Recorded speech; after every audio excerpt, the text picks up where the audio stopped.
este segundo capítulo, os senhores doutores e as senhoras doutoras estão de posse dos principais autores, das principais reflexões que, ao longo dessa trajetória do Ocidente, dominaram as ideias acerca de como devemos tratar os materiais jurídicos e, com isso, resolver problemas jurídicos. De maneira que, do ponto de vista da história, temos aqui já um grande esboço que poderá, inclusive, ser utilizado para eventual aprofundamento. O que nos cabe agora, nesse terceiro capítulo, intitulado A Crise Atual da Filosofia e os Limites da Interpretação Jurídica, é enfrentar textos e autores que, se por um lado não nos vêm aqui exatamente para poder dizer como que nós devemos interpretar o direito, ou nos oferecer uma resposta acerca de como devemos interpretar os materiais jurídicos, o estudo destes que nós vamos tratar aqui tem uma finalidade muito específica e muito preciosa de plantar em nossas cabeças algumas dúvidas acerca de como poderíamos fazer isso, se ainda estamos em condição de fazer isto. Na verdade, servem muito mais para uma autocrítica do pensamento hermenêutico interpretativo do que propriamente para a oferta de um método de como o fazer.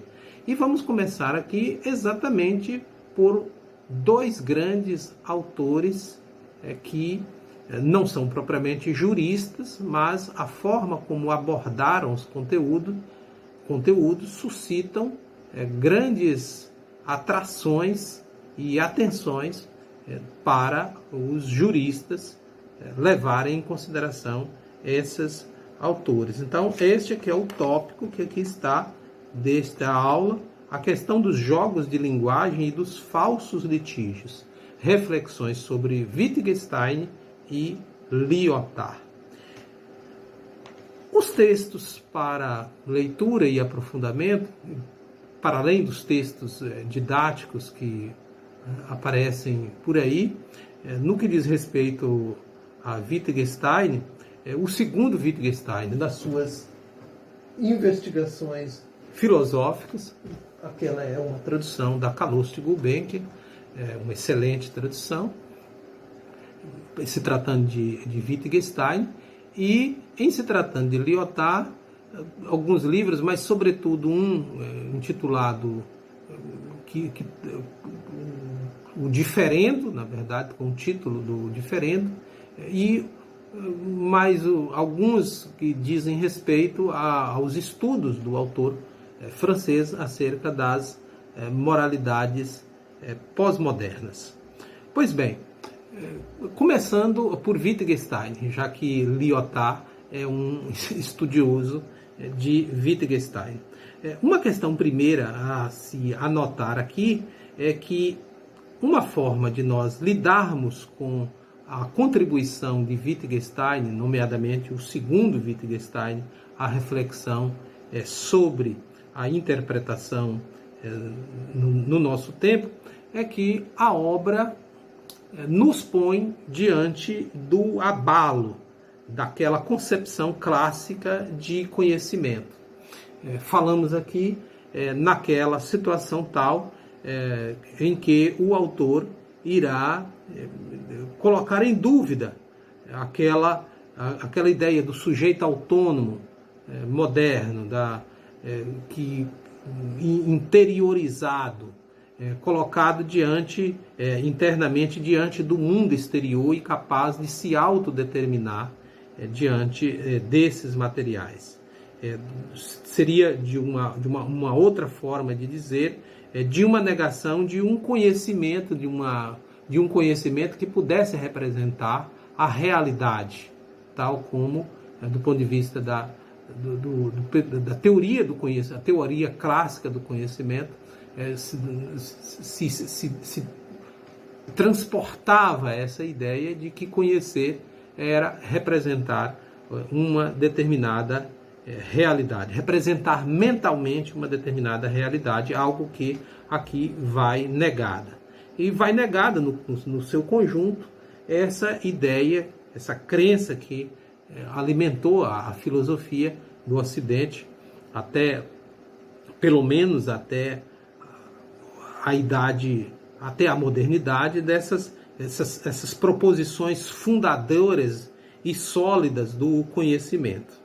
Então, o que nós vamos encontrar aqui, posto diante desse segundo Wittgenstein, eu estou dizendo, usando essa expressão, segundo Wittgenstein, porque na sua primeira fase, lá no seu Tractatus, o autor estava mais voltado para aquela primeira fase que me referi anteriormente à filosofia da linguagem, onde ela estava comprometida com essa natureza especulativa, com uma pretensão de certeza e de ciência. Nessa segunda obra é considerado como se o autor tivesse dado uma volta sobre si mesmo para desconfiar de todo aquele empenho que realizou anteriormente. Então, podemos aqui falar do autor já nessa dimensão de uma situação em que se nega essa pretensão de explicação da realidade e essa volta dele, essa preocupação dele com a experiência cotidiana. Compromisso esse da reflexão e do pensamento da linguagem como as regras de uso das palavras numa determinada linguagem, ao invés de tudo aquilo que autores prestigiados igualmente no século XX, fiz referência naquela outra aula falando sobre a viragem linguística, porque Wittgenstein foi um grande autor nesse período, ao lado de grandes outros filósofos de linguagem, tais como Husserl, Heidegger, Saussure, Jacques Derrida. Então, cada um, claro, que jogando em um determinado campo, cada um com ideias, com contributos muito importantes, mas nesse caso, então, aqui, nós estamos falando dessa pragmática da linguagem aqui, no lugar de uma fenomenologia da gramática. Então, em resumo, poderíamos dizer aqui de um Wittgenstein que irá recusar veementemente essa noção de certeza, da certeza nesse sentido epistêmico. Ora bem, que situação é esta e a que ponto isso vai nos levar? Nesse curto espaço de tempo que nós temos para tratar desse assunto, creio que poderíamos concentrar numa ideia que, de maneira recorrente, fazemos ao autor e que expressa bem aquilo que ele está se ocupando, daquilo que ele está se ocupando. Qual é a preocupação condutora do autor? E que é o problema dos jogos de linguagem. A partir disso, a partir dessa ideia dos jogos de linguagem, a relevância que ele dará à reflexão sobre essas práticas linguísticas. Como chegar a esse conceito de jogos de linguagem? Primeiramente, reconhecendo que a linguagem, para o autor, nessa fase da sua reflexão, já não significa mais os signos, aquela ideia que era uma ideia clássica, e que a linguagem é feita por meio de signos. Nós constituímos determinados símbolos linguísticos por meio dos quais nós representamos uma determinada realidade, tal como Santo Agostinho, lá nas suas confissões, contando acerca ao dar o testemunho da sua própria própria ideia de vida deixa isso muito claro. O Wittgenstein, estou dizendo isso porque Wittgenstein faz referência a isso explicitamente, fazendo referência a essa passagem de Santo Agostinho, aquela ideia de que por meio das palavras nós representamos mentalmente. Então, eu pronuncio a palavra bezerro e de imediato me vem à cabeça, eu vejo a palavra bezerro e de imediato me vem à cabeça aquele animal na sua infância, 4 patas, lá no pasto, atrás da mãe, com vontade de mamar, etc. Que cada palavra que nós utilizamos, nós representamos, que todas as palavras são signos, por meio das quais, quando nós as ouvimos ou quando nós as lemos, elas nos remetem a determinados objetos. Nós estamos falando aqui do Wittgenstein, já desconfiado que a linguagem não pode mais ser pensada como signos que remetem à mente. E essa ideia do significado como aquilo que é designado pela palavra. O que isso quer dizer? Quer dizer que falar uma língua é alguma coisa um tanto quanto diversa. Falar uma língua é parte de uma atividade na vida dos sujeitos, dos falantes. Ou seja, falar uma língua é uma parte importante e representativa de uma certa forma de vida.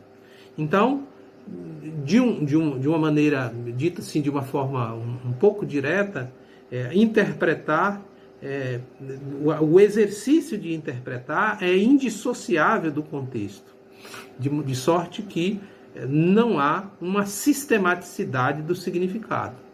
Então, isso nos remete a ideias interessantes e que nos servem hoje, um tempo, como disse Jacques Derrida, marcado pela pluralidade e pela diferença, significa dizer que a universalidade da linguagem ou da interpretação rompe de vez com o esquema sujeito-objeto, aquela ideia que nos referimos em aulas passadas aí, de que é possível que a verdade é uma adequação da mente a uma determinada realidade, que por meio da mente nós podemos representar esses objetos. Esse aqui é o sistema chamado sujeito-objeto, que hoje é contestado por autores importantes do pensamento jurídico, do pensamento jurídico não, do pensamento filosófico, claro que do pensamento jurídico também, mas antes do pensamento jurídico, no pensamento filosófico linguístico. Pode-se dizer que depois de Heidegger já não é mais possível sustentar essa ideia do conhecimento da verdade como um espéculo, ou como um espelho, como esse objeto que reflete uma determinada realidade. Quando nós comparecemos diante de um determinado objeto, nós determinamos como é que o espelho nos verá, porque nós mexemos com o cabelo, trocamos de roupa, achamos que assim não está bem, modificamos, e a cada movimento que nós fazemos, o espelho representa. A ideia clássica do conhecimento era mais ou menos essa. Era essa de que a relação do sujeito do conhecimento com o objeto do conhecimento era feito por meio desse exercício da dominação, onde que sujeito e objeto estavam postos em lugares distintos. Nesse caso aqui, agora, o que nós estamos diante dessa ideia que estamos completamente rompidos com esse paradigma do sujeito-objeto. Então, na verdade, uma gramática apenas fixa as regras de uso de uma língua. Não é mais possível aspirar uma linguagem universal por meio de uma determinada linguagem, por meio de uma determinada gramática que, uma vez dominada, permitisse a todas as pessoas, independentemente das formas de vida que subscrevem, falar essa determinada linguagem, falar uma linguagem e passar de uma linguagem para outra naturalmente. Então, a compreensão aqui não é mais uma apreensão de essas entidades autônomas e autossubsistentes que eram os signos linguísticos. Compreender é exatamente outra coisa. Não é mais um processo mental, não está condicionado de prévio, exatamente, mas é uma prática. Compreender é dominar uma determinada técnica de uso, de interiorização de um determinado uso. Então, dito dessa forma um tanto quanto geral, de uma forma assim, um tanto quanto genérica, nós poderíamos dizer que o coração do pensamento de Wittgenstein está nessa ideia, por meio de uma metáfora, por meio da qual ele retrata a situação hoje da linguagem. Linguagem essa pensada não apenas no sentido do manejo de determinados signos que nos permitem falar português, ou falar inglês, ou falar chinês, mas de uma determinada linguagem no sentido de vida, de uma certa moralidade, de aspirações de determinadas formas de vida que são comumente distintas. Então, a forma de vida, como diz Wittgenstein, é o limite de inteligibilidade, o que leva, inclusive, alguns autores a suspeitar de Wittgenstein e associá-lo com uma certa ideia de relativismo. Bom, o que está aqui presente e que não podemos deixar de considerar? Essa ideia de que é impossível, do ponto de vista da leitura e interpretação, nós suspendermos as nossas práticas e as nossas crenças. Isso quer dizer que eu posso até ler Shakespeare, eu posso até ler Santo Tomás de Aquino, eu posso ler Macunaíma, determinadas obras, posso ler o Corão, os textos bíblicos, etc. Mas cada esforço que eu faço de leitura de um determinado material que não é exatamente escrito na minha língua, que não representa as crenças mais profundas que possuo, essa minha compreensão encontra-se profundamente comprometida, porque ler com êxito um determinado texto requer do leitor esse mergulho no contexto, na tradição que o texto foi escrito. Significa comprometer com as crenças daquele que é o autor desse texto, ou na expressão de Wittgenstein, o jogo joga-se. Então, na verdade, a ideia que está aqui dos jogos de linguagem seria mais ou menos isso, dizer que nós estamos divididos em relação a como nós compreendemos o mundo. E essa forma como nós compreendemos não significa estar acessível a todas as pessoas. Para nós compreendermos por qual motivo determinadas pessoas matam e morrem em nome de Alá, para compreender por que razão as pessoas se empurram para ir ao show de uma determinada banda de rock, porque as pessoas fazem fila para poder comer uma acarajé ali no Largo da Dinha, significa compreender por qual motivo exatamente as pessoas estão mergulhadas em uma determinada forma de vida, porque todas essas coisas são caras às crenças, ao sentido do gosto, à moralidade que essas pessoas estão vivendo. Então, para Wittgenstein, todas essas coisas podem ser compreendidas ou podem ser associadas à ideia de um jogo.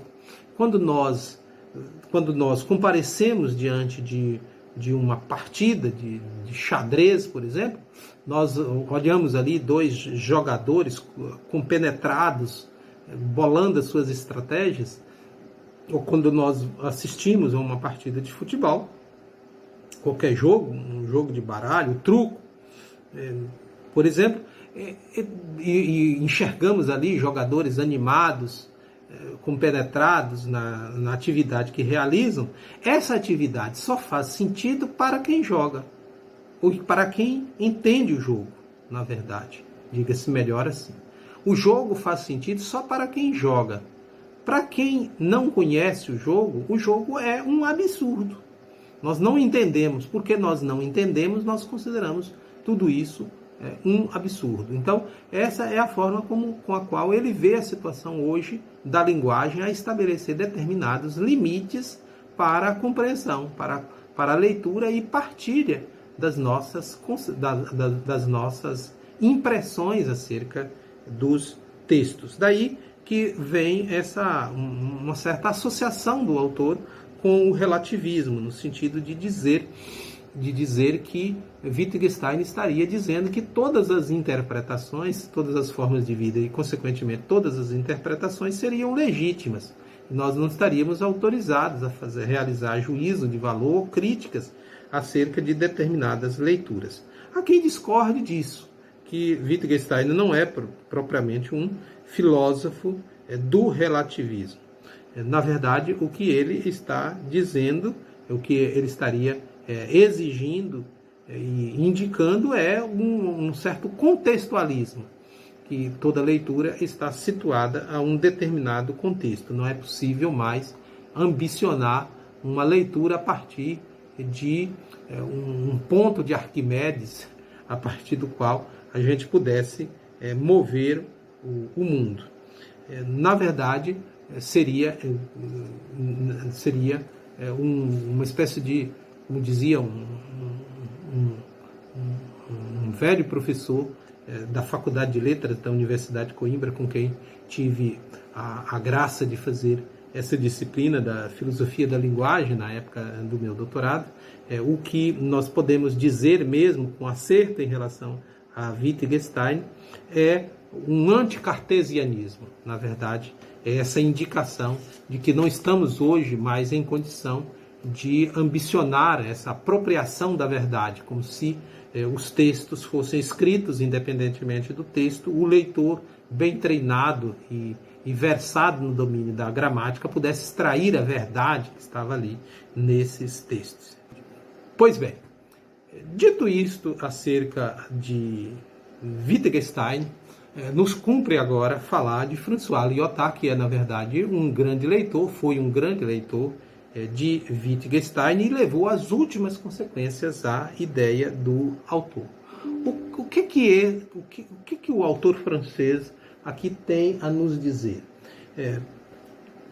Ele parte da ideia de que nós vivemos hoje um contexto de pós-modernidade. Essa é de fato a expressão que ele utiliza, inclusive há uma publicação, um livro dele com esse título das moralidades pós-modernas, que a pós-modernidade teria dissolvido aquelas grandes metanarrativas, as grandes narrativas que nós aprendemos a admirar, que nós aprendemos ao longo da vida, da história dos gregos, a história dos cristãos, a história dos modernos, do contrato social, essas ideias que fundaram o Ocidente, o pensamento ocidental, que tudo isso hoje ficou superado. E nós vivemos, na contemporaneidade, esse triunfo das partículas de linguagem. A nossa situação hoje já é uma situação de heterogeneidade radical, e não exatamente essa idade da universalidade, das grandes gramáticas. Então, há uma radicalização do autor francês no que diz respeito a essa ideia de que nós estamos mergulhados em formas de vida inteiramente distintas. Então, nos falta uma regra universal de juízo que pudesse unificar leituras e comentários e impressões acerca de determinados textos. A situação atual seria a situação de um verdadeiro pagos linguístico, estaríamos diante de um terreno, um território de fronteiras onde nenhum gênero de discurso quer dizer alguma coisa de maneira especial. Então, houve Então, teria havido essa dissolução do sujeito moderno e nós não poderíamos ignorar o fato de que isso aconteceu. Então, a consequência disso seria a de que estamos, inevitavelmente, diante de uma pluralidade incontornável de nomes e de palavras, de linguagens, de formas de vida, e nos falta, portanto, uma linguagem, nos falta uma gramática que possa nos unir uns aos outros. Não que ele estivesse dizendo que os vínculos sociais, os nossos compromissos com as pessoas estaria definitivamente arruinado.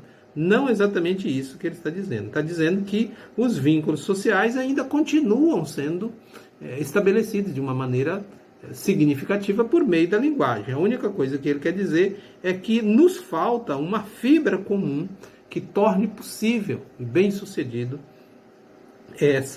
esses vínculos sociais. Isso nos levaria, segundo o autor, até que reconhecer que muitas das vezes, quando nós chamamos de irracionais determinados discursos, na verdade, o que nós estamos verdadeiramente defendendo é uma certa hegemonia de um regime de frases sobre o outro, ou de uma determinada forma de vida sobre as demais. Aí a ideia que ele quer representar, ele diz isso no seu Le Différent, é que nos é inteiramente hoje impossível dizer com acerto, com segurança, o que nós estamos pensando, o que as pessoas estão planejando fazer qualquer cálculo acerca do destino de determinadas ideias, fazer um prognóstico acerca de como é que nós estaremos amanhã e de quais as escolhas que as pessoas irão fazer. Isso aparece lá num paradigmático exemplo que ele dá ao afirmar que se Deus encontrasse Hitler no deserto, hoje provavelmente Deus daria de beber a Hitler, pela impossibilidade de reconhecer. Nós não estamos em condições mais de realizar esses julgamentos. Não dispomos de uma regra universal, de uma gramática por meio da qual nós estamos em condição de estabelecer juízos acerca de determinadas pessoas. Daí que Deus acabaria por alimentar e manter vivo aquele que logo mais adiante iria dizimar o povo eleito. Assim como o exemplo que ele dá de Abraão, como é que nós podemos dizer acerca de Abraão, naquela situação, no dilema em que se encontrava? Será que Abraão estava ali mesmo diante de uma escolha difícil, ter que dar prova da sua fé? Ou será que Abraão era mesmo instintos suicidas? Dizer, nós não estamos em condição de saber, de entrar nesse universo. Então, levando às últimas consequências, isso é que o autor irá fazer uma coisa curiosa, que é, para o mundo que no francês isso é possível, mas traduzir isso em termos de filosofia da linguagem, e até, por que não dizer, de filosofia moral, essa distinção entre diferença e diferendo. A diferença para ele é essa situação em que nós temos a plena consciência de que uma pessoa que torce para um outro time, que gosta de um outro prato, que curte um outro músico, etc., nós sabemos do quão diferente nós somos dessa pessoa. Agora, o diferendo é uma situação muito mais complicada, porque a situação do diferendo não permite que nós estabeleçamos qualquer tentativa, qualquer esforço de compreender a outra pessoa. Nós não sabemos por que razão. Por que razão será que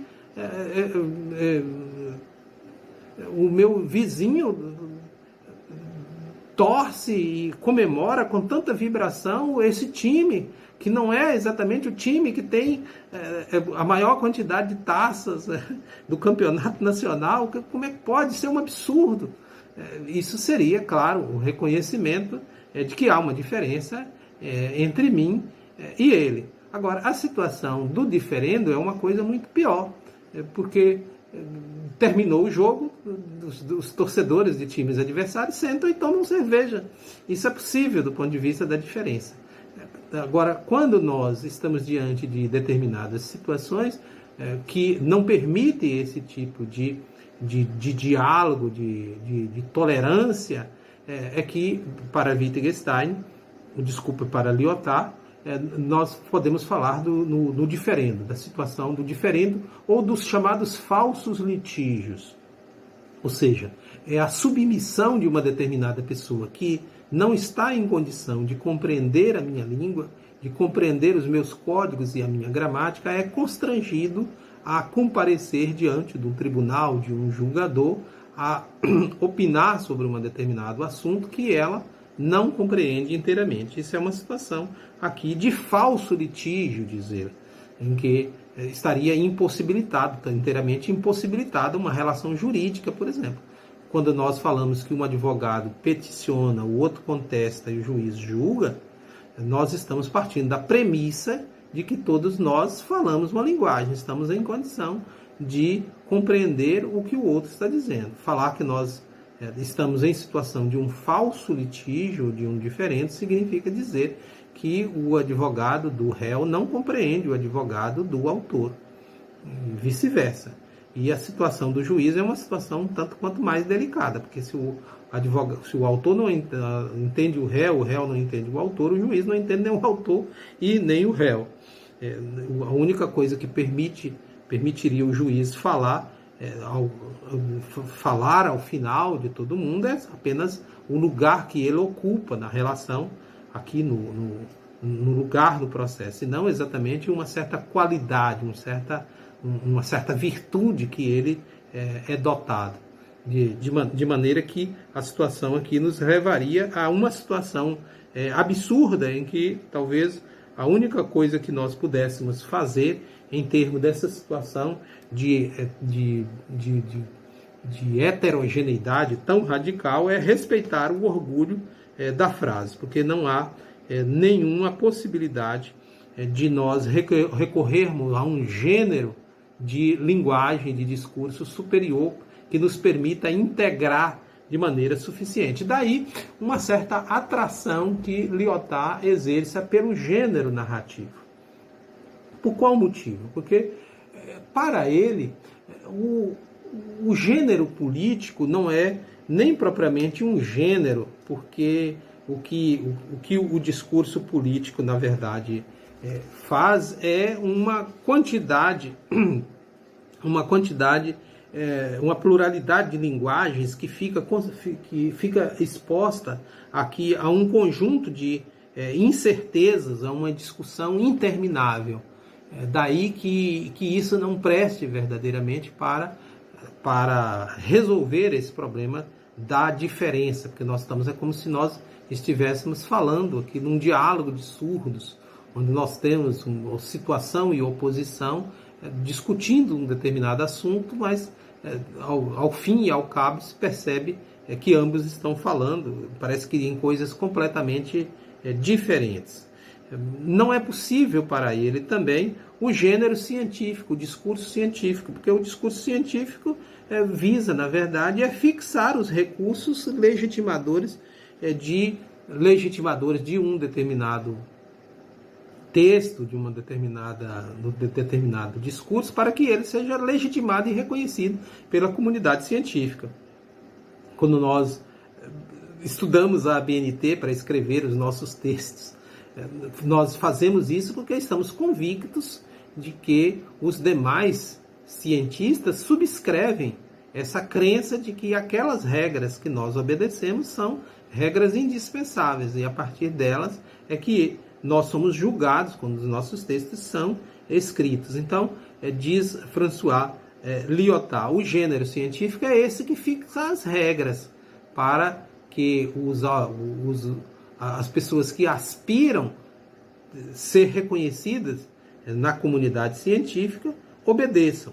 Pois então aqui estaríamos diante de algo que se aspira a ser o verdadeiro, sempre nessa dialética entre verdade e falsidade.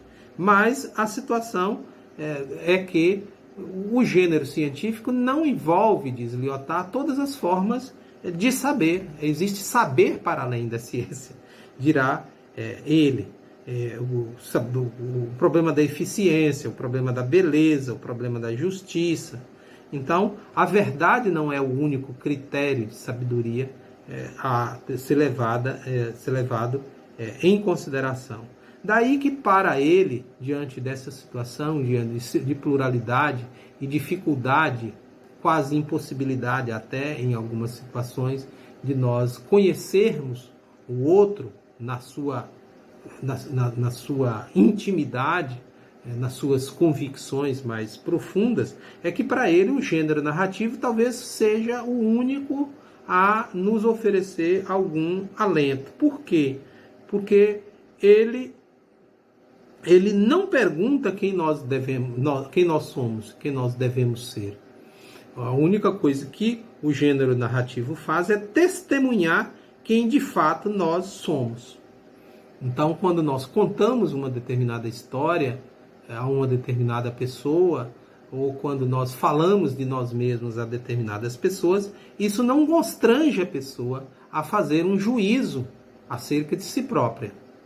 O que, na verdade, nós estamos, então, teríamos aí falando, era oferecendo a outra pessoa a possibilidade de ouvir o diferendo, sem, no entanto, feri-lo. O gênero narrativo, ele vai fazer uma organização dos fatos vividos.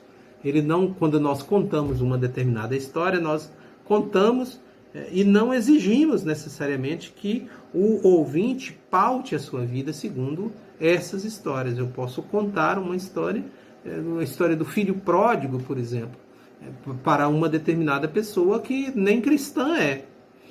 Nesse caso, essa pessoa estaria em condição de ouvir essa história. Imagine que essa pessoa seja judia. Essa história, em princípio, se eu contar a parábola do filho pródigo com esse objetivo de converter um judeu ao cristianismo, estaria causando uma terrível violência contra ele. Mas se eu prescindo dessa intenção e conto a história pelo fato que ela tem de uma narrativa, eu estaria deixando esse ouvinte diante da escolha que ele desejasse fazer, porque as narrativas apenas organizam os fatos vividos, deixando a singularidade e a conclusão, que é sempre boa, à disposição do ouvinte. Então, as narrativas não convocam aqueles juízos diacrônicos, mas ela apenas desloca os acontecimentos do passado para levá-lo aos confins, sempre com essa liberdade de escolha de quem ouve as histórias.